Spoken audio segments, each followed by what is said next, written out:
Hey everyone, if you find this video helpful, it would mean a lot if you could give it a thumbs up and subscribe. It really helps the channel grow and keeps tutorials like this coming your way. In this quick tutorial, I'll show you how to add a text box over an image in Google Docs the right way without using any complicated tools or add-ons. Let's jump in. Start by going to the Insert menu at the top.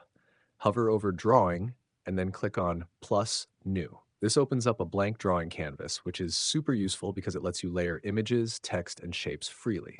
Inside the drawing window, click the image icon and upload the picture you want to use, whether it's from your computer or Google Drive. Once the image is in, click the text box icon. It's the little square with a T in it. Then just click and drag over the image to create your text box right where you want it. Now you can type in your text. It could be a title, a label, or a short caption. Want to style it?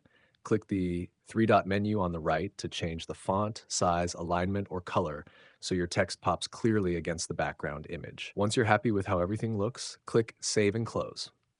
Your image and text box will now appear in your Google Doc as a single object.